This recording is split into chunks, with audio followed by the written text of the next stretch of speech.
Blue Jays fans, and welcome to Sunny Side of the Dome.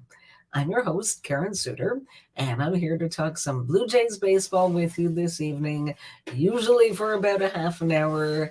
Today might be a little bit of a shorter show, just to let you know I'm coming off of the IL, so I might need to take myself out of the game earlier than usual, but all good. Sunny Side of the Dome is brought to you by Jays from the Couch. We stream live Thursdays at 6 p.m. And I want to take this time to thank you, the audience, for watching, listening, tuning in. We really appreciate you giving us your time.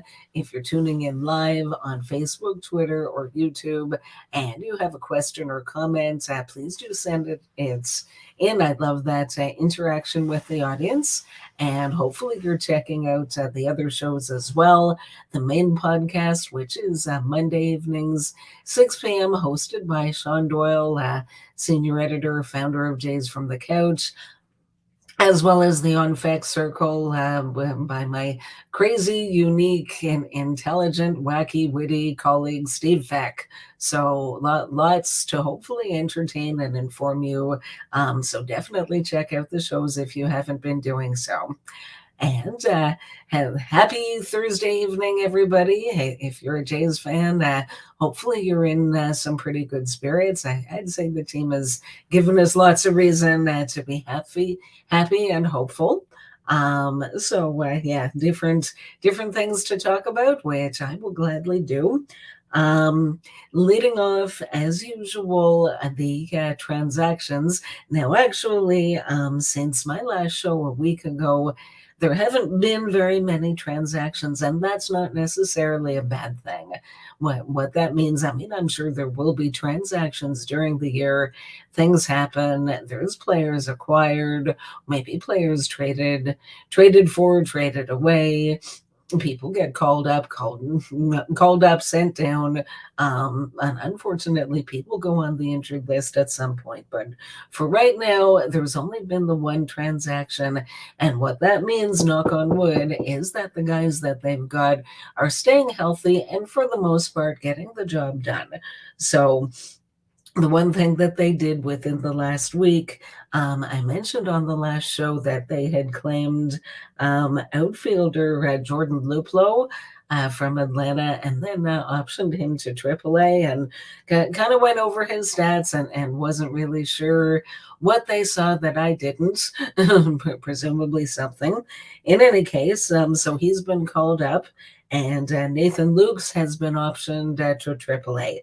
So he's the 28-year-old outfielder that basically made the final roster spot out of spring training. Was kind of a surprise to some people, including myself. I thought that was going to go to Otto Lopez, but yeah, it was Nathan Lukes, 28 years old, left-hand hitting outfielder, actually made his major league debut this season with the Blue Jays. They didn't use him all that much. He only got into 3 games and didn't even get any plate appearances. I know he pinch ran, and yeah, that's pretty much how they used him. So he's down at AAA. He's been into a few games. He's tearing it up. He's hitting AAA pitching very well. He currently has an OPS of 1,069. So all the best to Nathan Lukes. Really hope he gets another chance somewhere at some point. That could be back with the Blue Jays at some point in the future, or who knows, maybe if they make a trade, maybe he's someone who can go to another organization, and maybe he'll get more of a chance there. So Jordan Luplow, apparently he's someone who in his career has hit left-handed pitching quite well. They called him up prior to last weekend because they were facing 3 left-handed starting pitchers against the Anaheim Angels. And he's been in 2 games, Luplow has, but he only got, I believe he was a starter only once. He has 3 at-bats. And hasn't done hasn't done anything with the at-bats. He has an OPS of 0, so no hits, no walks. To be completely fair to him, that is 3 at-bats. anybody can go 0 for 3. So no, maybe not completely fair to judge him on that. But I mean, as we all know, the Blue Jays are a win now team, and they're going to go with the best team that they have available to them. And fortunately, for the most part, the established good major league players that they have been getting the job done. So what that means is there isn't all that much playing time for the 26 man on the roster. But say la vie, excuse me a moment.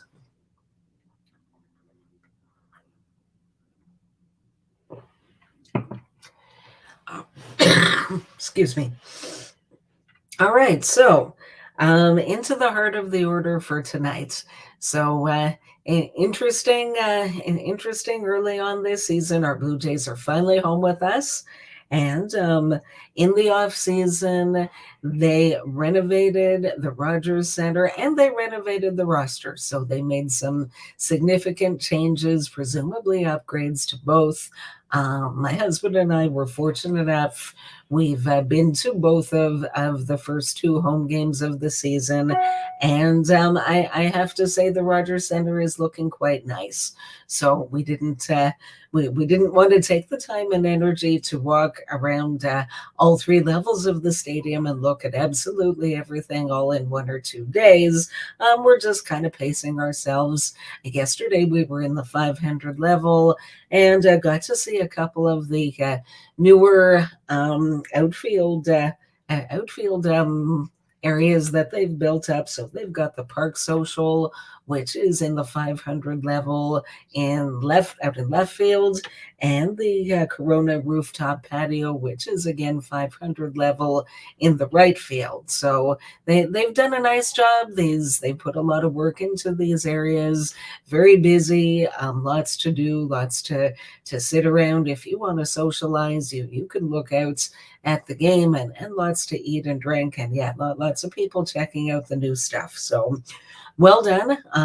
Definitely get yourself to a game if you live in or near the Toronto area, or if you were within reasonable traveling distance and you're so inclined, definitely come on out to the ballpark, see the changes. And they also replaced the seats in the 500 level. They used to be more cramped. They're noticeably more spacious now. So some good changes, good things to enjoy if you're going to get down to the stadium and see some interesting baseball. And that's that's what's up next. So our Blue Jays are doing quite well. They're 8-4, and there is only 2 teams in Major League Baseball with a better record than they have. So the Tampa Bay Rays, obviously, who, come on, hurry up and lose a game already. 13-0, yikes. That's pretty crazy. And I believe the other team is Atlanta that has the better record than the Jays right now. And then they're right up there. They're among the top teams in baseball. That's where they expected to be, and that's where they are. I know it's only 12 games in, and there's still 150 to go. So knock on wood, obviously a lot can and probably will happen between now and the regular season. But so far, so good, I'd say. So yeah, it's been interesting. In 12 games and with an 8-4 record, the Blue Jays already have 6 come from behind victories. So I'm calling them the never say die Blue Jays because they keep trailing in games, but they don't give up. It doesn't matter by how much or how late in the game it is, that this offense seems to go out and find a way to win night in and night out. And it's a lot of fun to see. It's an emotional roller coaster. So it's been pretty crazy to be a Jays fan, but more often than not, they're leaving us happy. They've won 3 series in a row. So after dropping the first series of the season on the road in St. Louis against a very good St. Louis Cardinals team, to be fair. And then they've won the next 3 series after that. So 3-1 against Kansas City, 2-1 against Anaheim, and they've already won the series against the Tigers, winning the first two games. Hopefully tonight they complete the sweep. If not, then we'll have to settle for a 2-1 series victory. But fingers crossed. I mean, the Tigers are a last place team for a reason, and the Blue Jays are a very strong contender also for lots of reasons. So hoping for the best. And excuse me a moment.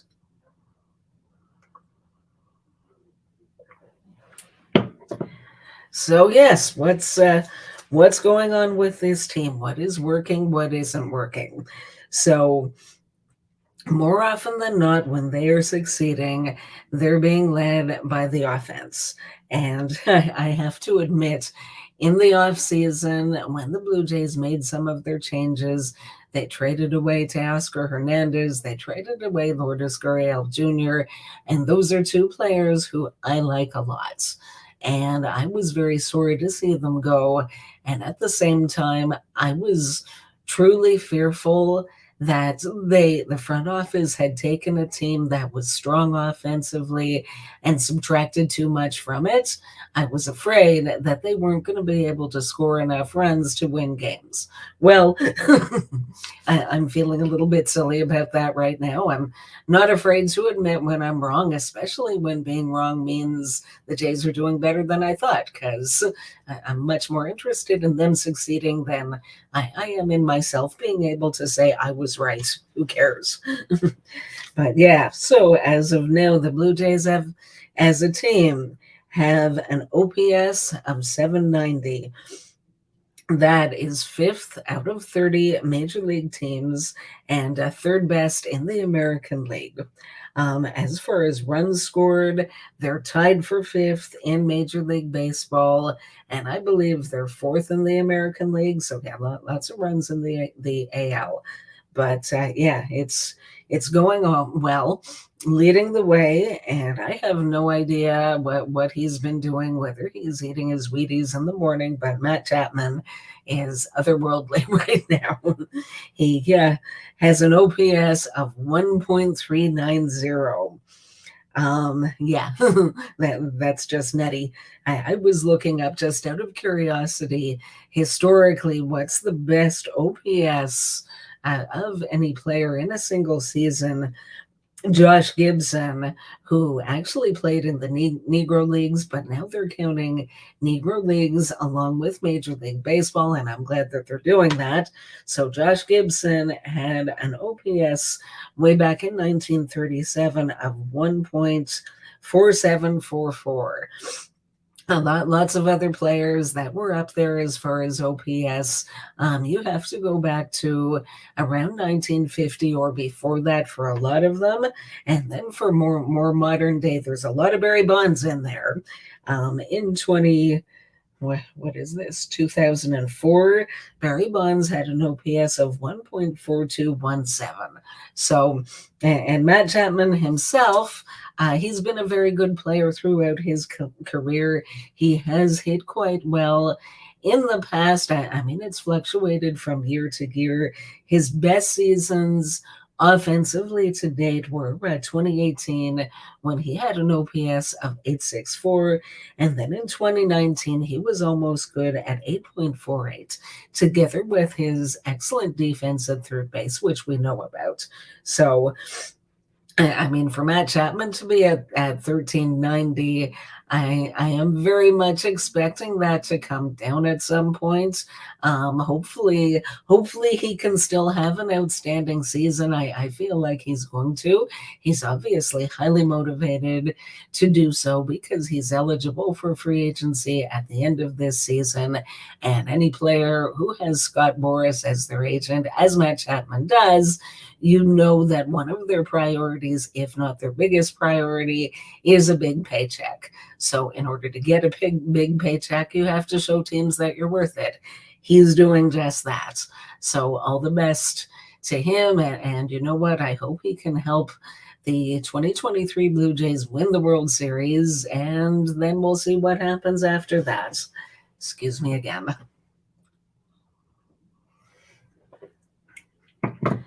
But yes, so after Matt Chapman, the other guys that are for the most part carrying the offense. So Vladimir Guerrero Jr.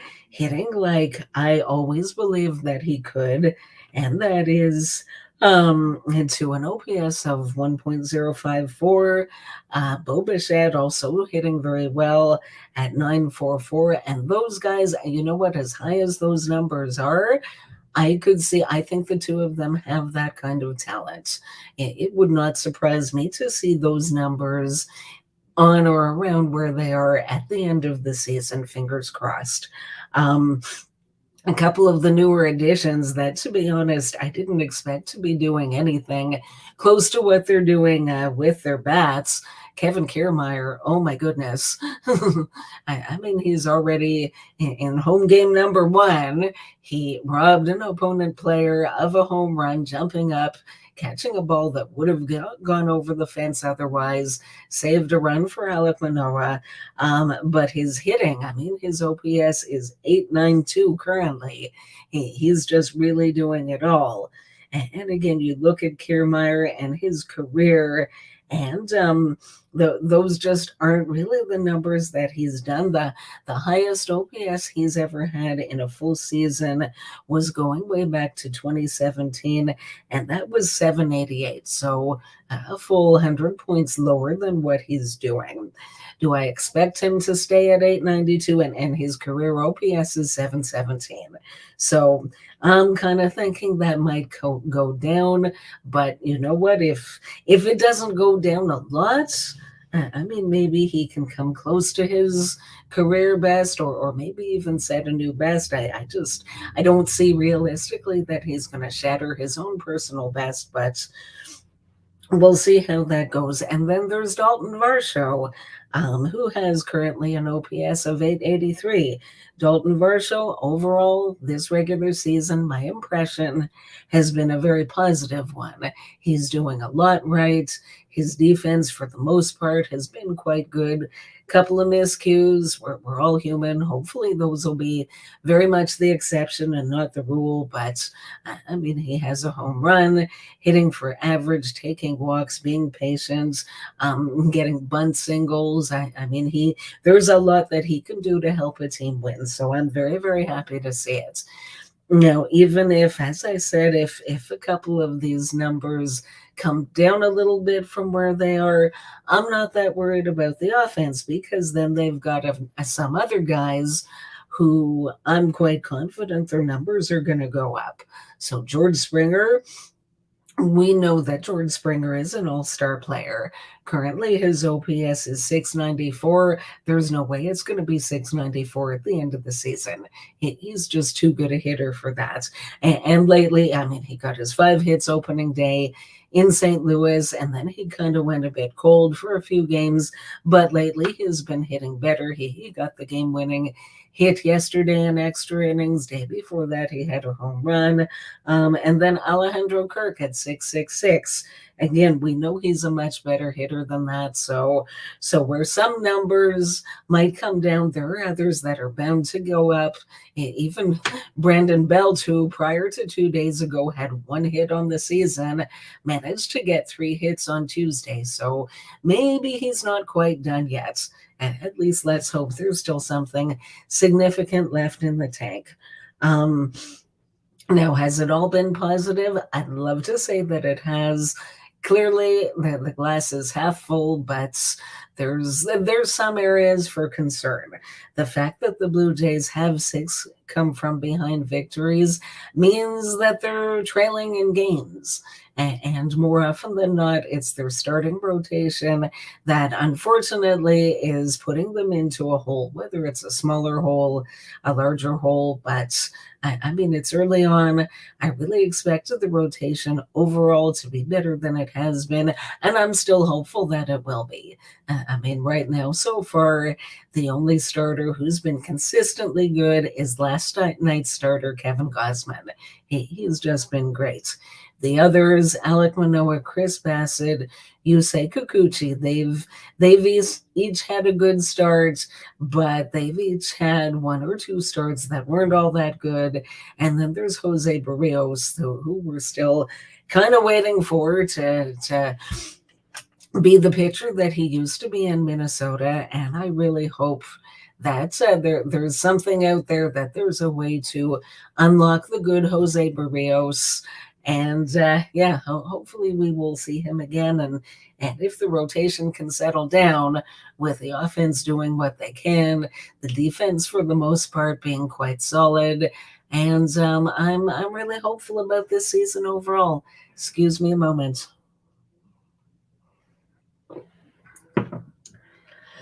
Well, as I said, I might be wrapping up a little early for today, but before I go, I did want to leave you with 3 Blue Jay colored glasses. So this has been an exciting early part to the season so far, in my opinion. And what I see when I look at this Blue Jays team, it's what everybody was talking about in the offseason.